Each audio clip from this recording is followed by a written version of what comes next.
Ie, ny tena fanontaniana mila petraka angamba hoe aiza le code ny tokony ho soratana, aiza le izy ny tokony ale. Tsy afaka hoe manoratra code eny am'izay tianao anoratana azy fotsiny ianao de mandefa anazy eny am'izay tianao andefasana azy de andeha le izy. Fa aorianan'ny vidéo androany de afaka anoratra code mandeha tsara ianao amin'ny plateforme anoratanao azy. Salama daholo tonga soa eto amin'ny canal-ny IT loharano ianarako de ny vidéo rehetra efa nataoko hatramin'izay de tena hoe natao ametrahana fototra tsara ho antsika mba ahafahantsika mivona amin'ny programmation. Ny programmation amin'izao fotoan'izao efa tena hoe zavatra be dia be miaraka fa tsy hoe zavatra anankiray fotsiny hoe ianarana de tonga de hay. De noho izany mila fototra matanjaka tsara tsika ao anatin'ny fifehezantsika n'izay programmation izay. De zany hoe ny tena tanjona zany de mba tena hoe ho azonao tsara le izy. Tsy hoe fantatrao fotsiny fa azonao tsara ny fiasany de ahoana ihany koa ny fampiasa azy. Noho izany mila mifantoka tsara ianao de mitadidy ny fianarantsika. De tao amin'ny vidéo teo aloha resaka momba ny programmation ihany sika. Zany hoe rehefa ohatra tsika ka tena hoe anomboka ny programmation de mila jerevantsika ny antsoina hoe environnement de développement sy runtime environment. De ao anatin'izay zany ireo environnement de développement sy runtime environment ireo no ahafahantsika manoratra an'le code sy mi-exécuter azy rehefa avy eo. De ny zavatra ho resahintsika androany de momba an'izay indrindra ny programming environment na development environment na environnement de développement sy ny runtime environment ary ny compiler. De iresaka ihany koa tsika momba ny ligne de commande ary ao anatin'izay ihany koa de hijery environnement vitsivitsy sika hijerentsika hoe ohatrany ahoana ary zany atao raha ohatra ianao ka i-code amin'ireto plateforme vitsivitsy reto ao anatin'izany ny Android, ao anatin'izany ny iOS, ao anatin'izany raha anao machine learning de ao anatin'izany koa ny web. De voalohany iresaka momba ny environnement de développement tsika na environnement de programmation. De ny mora andraisana azy de ndeha hoaritsika amin'ny mpamboly ihany. Raha ohatra ianao ka andeha hamboly zavatra anankiray de ny fitaovana ilainao aloha mila angadinao. De mila an'le zavatra ho ambolena ihany koa ianao de mila fitaovana ianao mety hoe hitaterana zezika sy ohatr'izay de amin'ireo zany le fitaovana ampiasainao mba ahafahanao mamboly. Fa rehefa avy eo ihany koa ahafahan'ilay zavatra nambolenao aniry de mila rano izy mila zezika izy mila masoandro izy mila tany izy mazava ho azy ambolena azy de zay ny ahafahany maniry rehefa avy eo. De ohatr'izay ihany koa ato anatin'ny programmation mila manana fitaovana ianao anaovanao an'le programmation. Ao anatin'izany ny éditeur de code ohatra hoe ho anahy manokana VS Code foana no ampiasaiko amin'ny fotoana tsy mila mampiasa IDE ary inona indray zany IDE zany Integrated Development Environment. Ohatrany hoe Android Studio raha ohatra hoe i-developer ho an'ny Android ianao de efa feno ny zavatra ilaina ao anatin'ny Android Studio na koa Xcode ho an'ny développement iOS. De misy IDE maromaro ihany koa ohatrany hoe Web Store raha ohatra ianao ka anao développement an'ny web safidy daholo zany zay amin'le fitaovana ampiasaintsika anoratana an'le code sy ny zavatra fataony ihany koa moa zany afa tsy ny hoe anoratana azy ihany fa arakaraka le outil ihany koa nefa io. Hoy tsika teo hoe mba ahafahan'le code mandeha indray zany de ina indray no ilaina. De ao anatin'izay hoe ny code soratantsika amin'ny ankamaroan'ny fotoana na izy mandalo compiler zany hoe mila compiler izy zany na izy mandalo runtime environment na ihany koa indraindray izy roa. Raha ohatra le code soratantsika ka mila compilena de soratantsika aloha le code de avy eo compilena le code de le code compilé iny zany midika hoe avy langage azontsika nosoratana le izy de zao izy lasa mivadika langage azon'le machine vakiana sy exécutena. Zany hoe ny fandehan'ny compilation zany hoe soratana le code de compilena de afindra ao anatin'le machine iny version compile iny rehefa avy eo de tonga de mandeha. Fa raha ohatra ndraika miaraka amin'ny runtime environment de soratana le code de iny code nosoratanao iny no alefa makany am'le machine de rehefa eo ampiexecutena an'iny code iny izy de mampiasa ny runtime environment mba ahafahany mamaky sy mamantatra hoe inona no dikan'ity code nosoratany ity. De zao tsika iresaka indray momba ny ligne de commande na CLI command line interface. De ao anatin'izay hoe le ligne de commande mety efa hitanao ihany. Ligne de commande de manampy atsika ifandray am'le ordinateur ao anatin'izay hoe ahafahantsika manana contrôle bebe kokoa amin'ny zavatra ataon'le ordinateur. De zany hoe misy fetrany ihany zavatra azontsika atao avy aty amin'ny interface utilisateur an'le machine avy aty amin'ny Windows ohatra zany de misy fetrany ihany zavatra azonao atao amin'ny souris sy ny clavier amin'ny zavatra aseho anao eo. Fa amin'ny alalan'ny ligne de commande de fanampy ny zavatra rehetra efa azonao atao de afaka manana contrôle bebe kokoa ianao. De aleo asehoko anao ny fomba idiranao amin'ny ligne de commande amin'ny Windows de amin'ny alalan'ny clic droite eo amin'ny les logos en Windows eo amin'ny menu démarrer de na ianao misafidy hoe Windows command prompt na PowerShell na Windows terminal na zay safidina ligne de commande eo moa zany. De nefa afaka ihany koa ianao manao hoe Windows R de mampiditra CMD de manao entrée de misokatra ny ligne de commande ny Windows. De raha ohatra ianao ka sur macOS de manao fotsiny ianao hoe command space commande plus espace de manoratra ianao hoe terminal de tafiditra ao anatin'ny ligne de commande ny macOS ianao. De raha ohatra ianao ka mampiasa Linux de tsy atoroko anao hoe makaiza ny ligne de commande satria sarotra loatra miditra ligne de commande amin'ny Linux.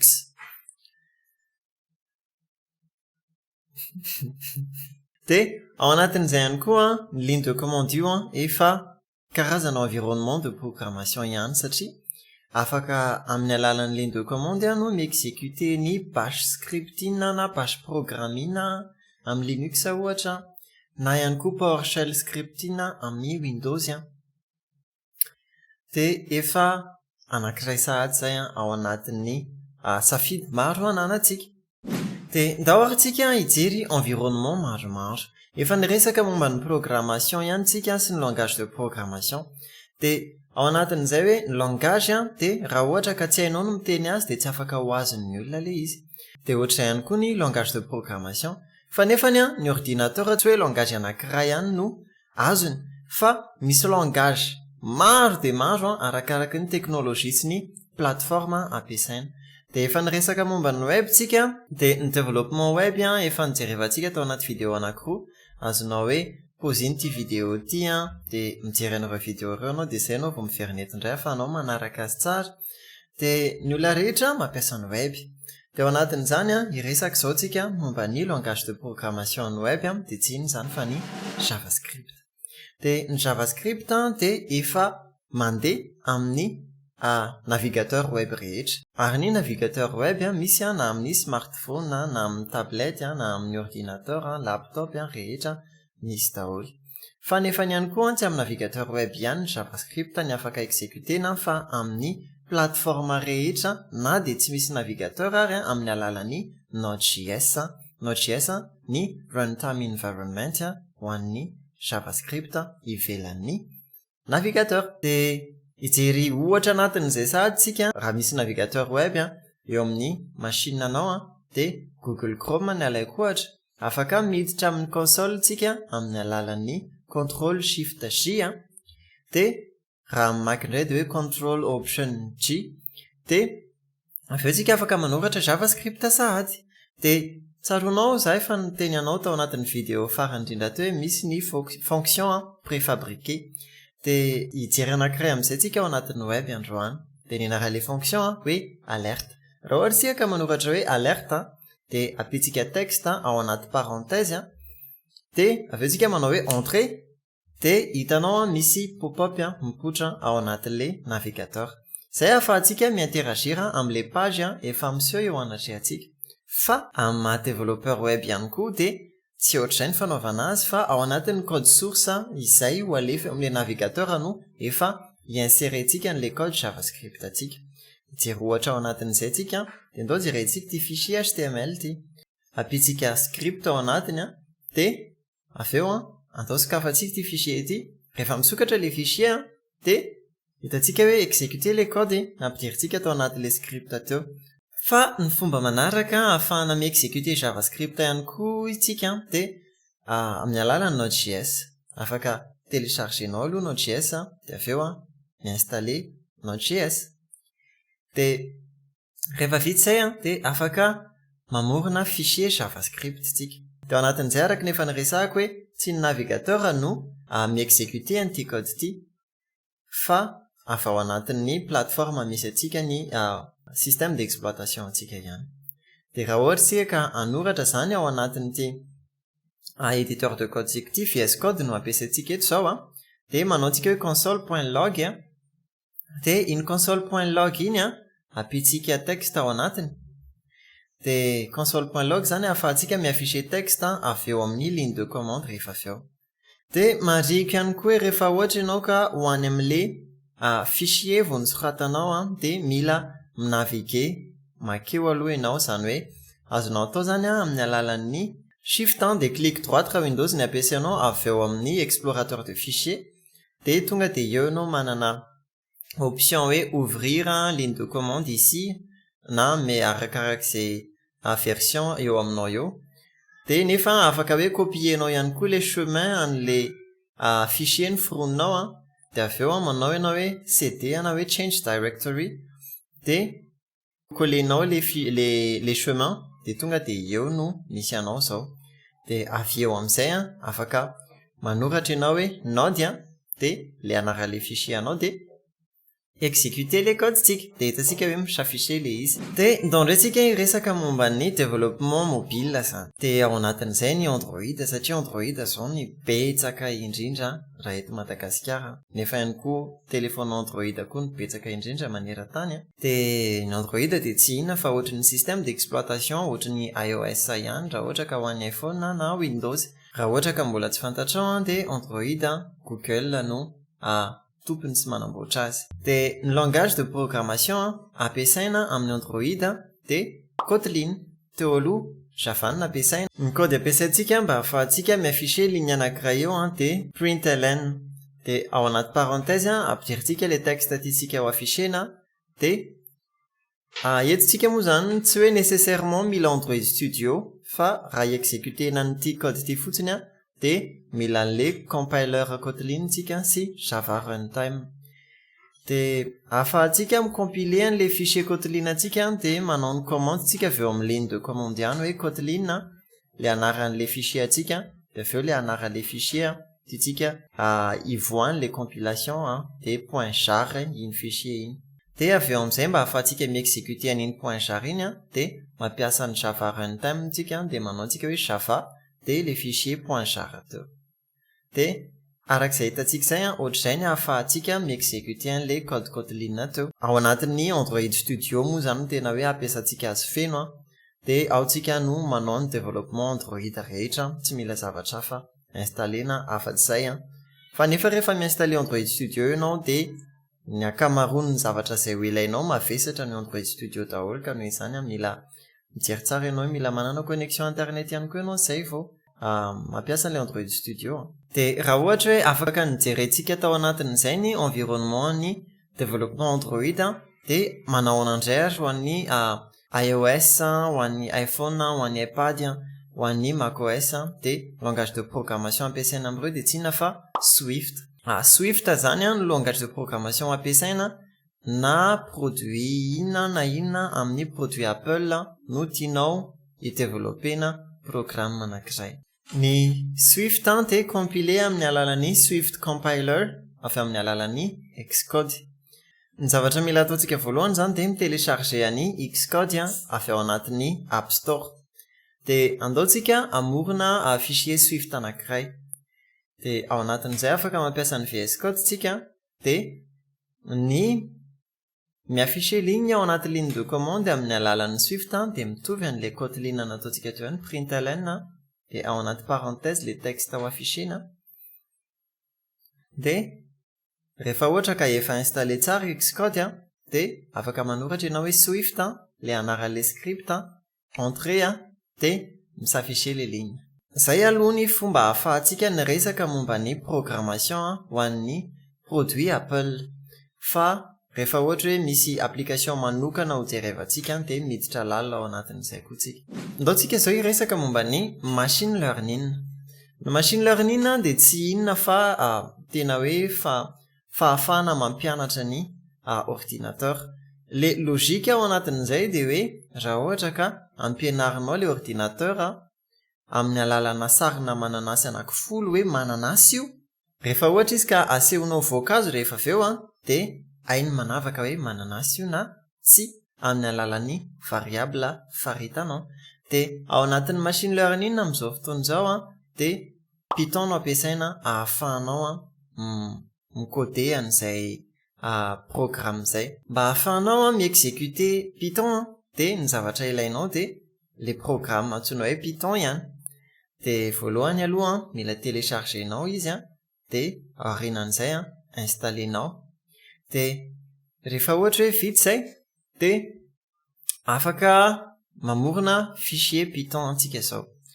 De ndaotsika amorona fichier Python anankiray. De ao anatin'ny fichier Python antsika ndao soratantsika indray ny équivalent an'le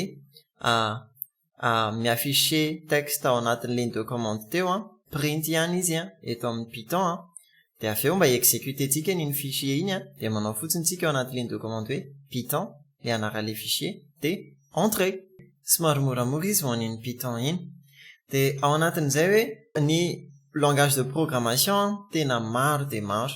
De ohatr'izay zany ny dingana mila raisinao mialohan'ny anoratana amina langage de programmation anankiray de mila vonona ny fitaovana eo aminao hoe raha ikoder ny Android ianao, mila manana Android Studio ianao, de mila manana téléphone Android koa ianao mazava ho azy andefasana le application rehefa aveo.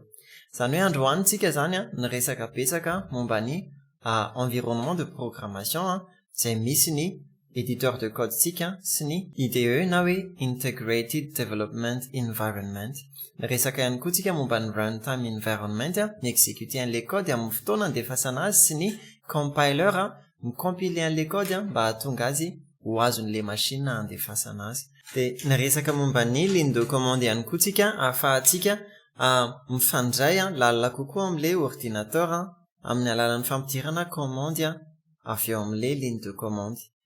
De tao anatin'izay afaka nijery environnement maromaro ihany koa tsika ao anatin'izay ny web ao anatin'izay ny Android ao anatin'izay ny développement ho an'ny produit Apple ao ny iOS ny iPadOS ny macOS de ny machine learning manantena hoe afaka nandray zavatra betsaka ianao ao anatin'le environnement de développement sy ny exécution le code zay soratanao satria ilainy reo concept reo rehefa ohatra hoe anomboka ny programmation tsika. Raha nafinaritra anao zay vidéo zay afaka tena nandray anao de afaka asehonao zay amin'ny alalan'ny cliquer-na ny j'aime sy abonnement anao amin'ity chaîne ity. De zay aloha ny vidéo androany amin'ny manaraka indray azy.